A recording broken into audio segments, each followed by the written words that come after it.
UFP, the United Federation of Podcasts.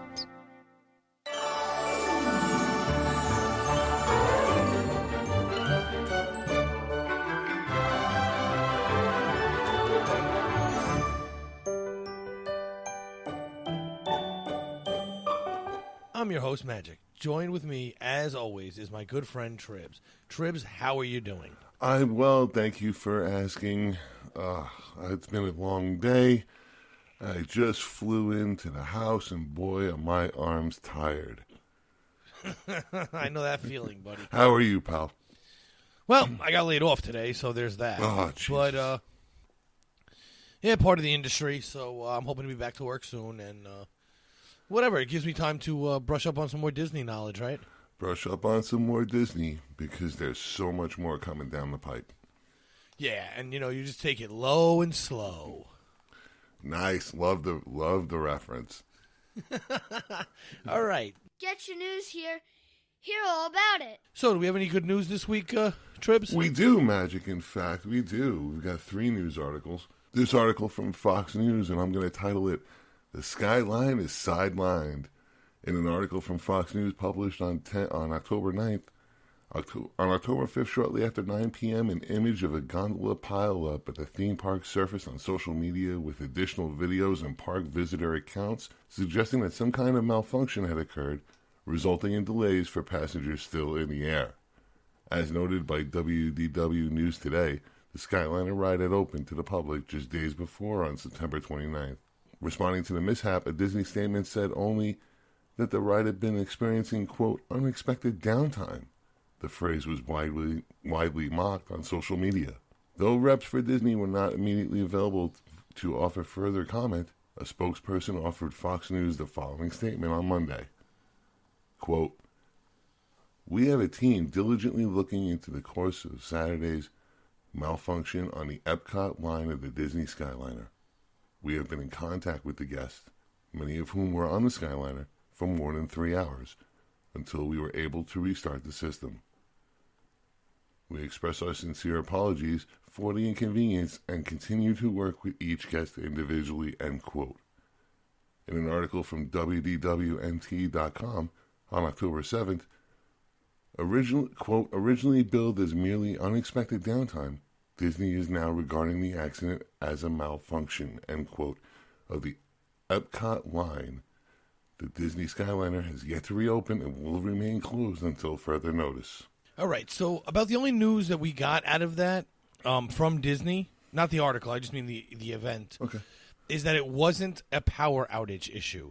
Because they've been having massive power out of, well, I shouldn't say massive. They've been having a lot of massive. I'm sorry, people, it's late here.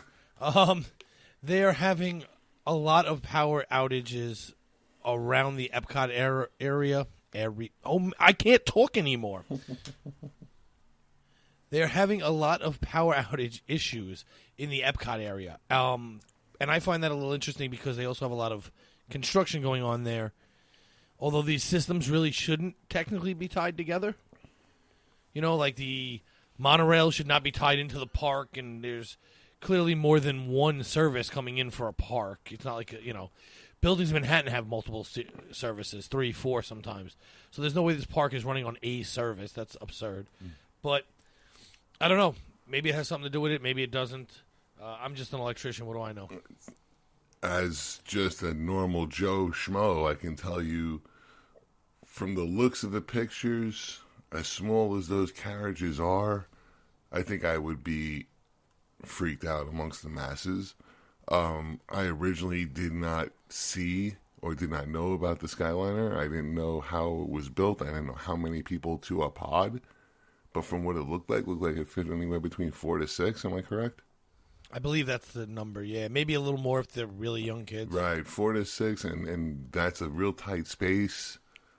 I can understand the frustration, but yeah, it's very disconcerting. But Disney did compensate for the incident. Well, I'd like to talk about that for a second because they compensated. Some people were stuck for 3 hours, and what they gave them was a gift card for $100, and they gave them 2 park hopper tickets. Now, the price of that to you and me is $100 plus a park hopper ticket is like $170 or something, $160. I don't know. My wife does the pricing. A couple, $100 and change. So they gave a couple $100. Well, here's the problem. I make what I make, right? Let's just ballpark it. Whatever. Everyone knows what they make an hour, right? Mm-hmm. And then you factor in my benefits package and my retirement fund and all that stuff, right? And I make a certain number.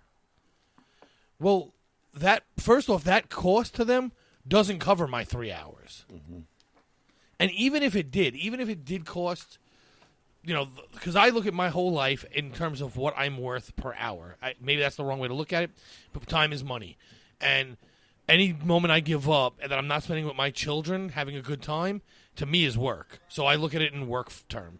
I'm not upset if I miss 10 hours of work to spend time with my family. But if I'm missing 10 hours of time with my family up in a gondola over the Bay Lake, I'm a little annoyed. And you have to compensate me what my cost is. And my cost is more than what they compensated them with. However, even if it wasn't, what does $100 cost Disney in gift card? $10 when I'm done spending it? Right? Because it doesn't cost them $100 to make the stuff they're selling me for $100. It costs them pennies on the dollar. Then you got the park hopper tickets. That cost them nothing. Mm-hmm. It's literally free for them. While it costs me a lot, it doesn't cost them a thing, except for 4 more people in the park. Well, so what? That doesn't put that much wear and tear on the park. So, I mean, granted, I would have gotten $400 and whatever. That's obviously more than my 3 hours. But I still don't think that's fair compensation for being stuck for 3 hours in a gondola with no AC. And people were saying it didn't get that hot because it was nighttime and there was no sun beating on it. But it was still like 80 degrees in Florida at the time. And I don't do well in 80 degrees not being able to move. Yeah, again, it's the time.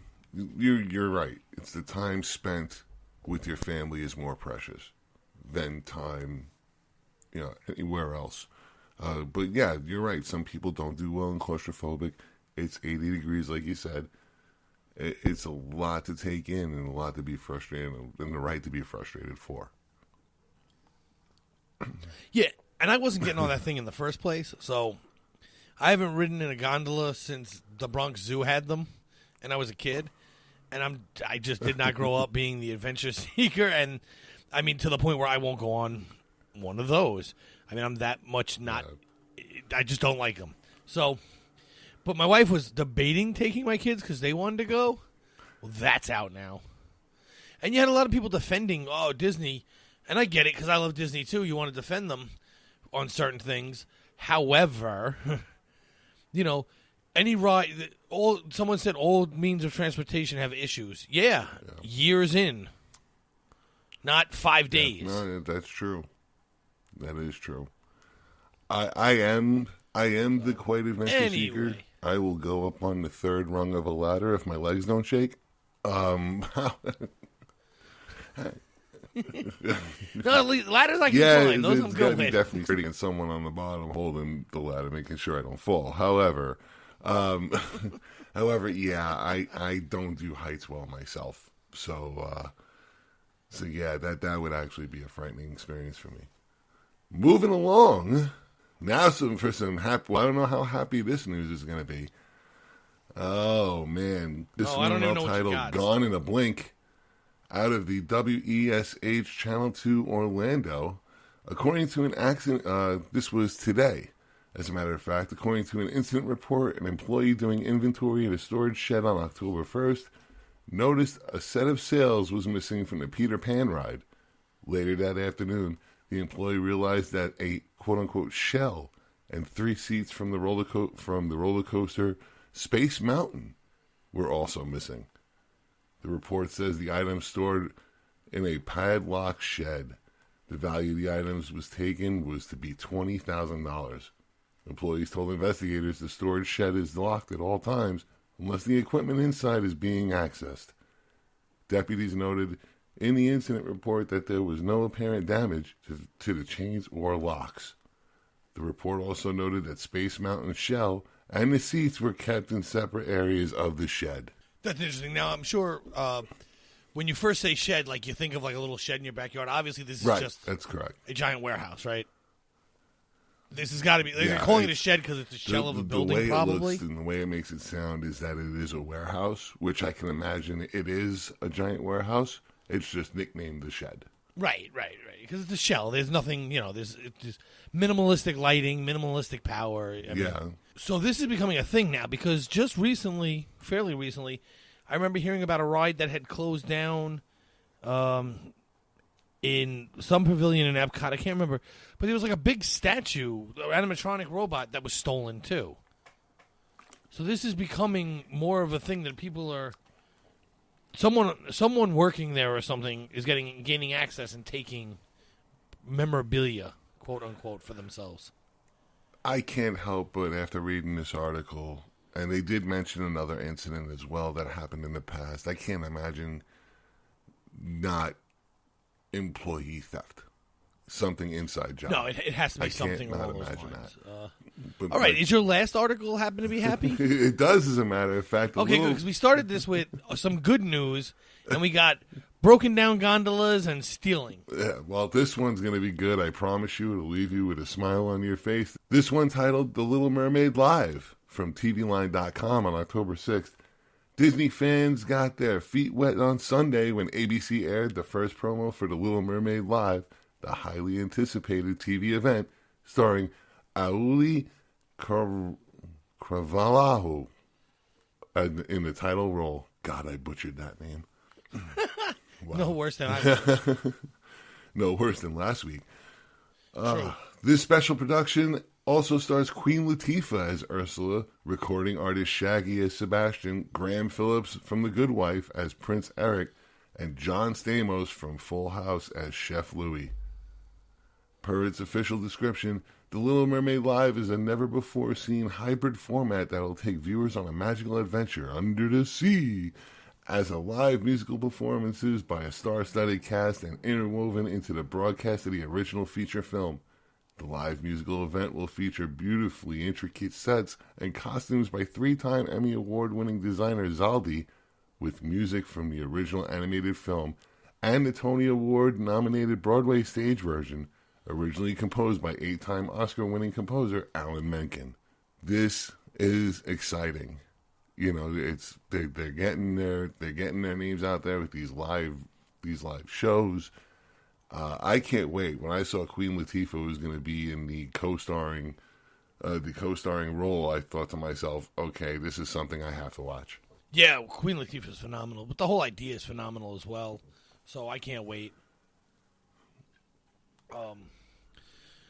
Plus, I feel like they're really getting their legs under themselves with this live stuff, and it's getting better. So, it is. Oh, I'm sorry. No, go ahead. No, it is. It's. They tried it out. They seen it was a blast, and they're keeping going with it. And they're using their iconic films to keep it on the up. They're not going anywhere else. Right. And people are like, oh, how come they can't come up with new movies? Disney's putting out 7-8 movies a year. It's not like the live action is the only thing they're doing. You know what I mean? So they're coming out with they're coming out with remakes that are live. They're coming out with a lot of stuff, and it's great work. I do have a few little headlines, not full articles. I'm not going to read them, but just real quick. Wi-Fi is added to the Disney buses at Walt Disney World, so that's a plus. Basically, Wi-Fi works all over the parks and in the hotels. Some hotels, depending on what room you're in, they don't work so well, but for the most part, it works. And most people have unlimited data anyway now, but it's nice to have Wi-Fi if you don't. The animation experience to feature villain drawing tutorials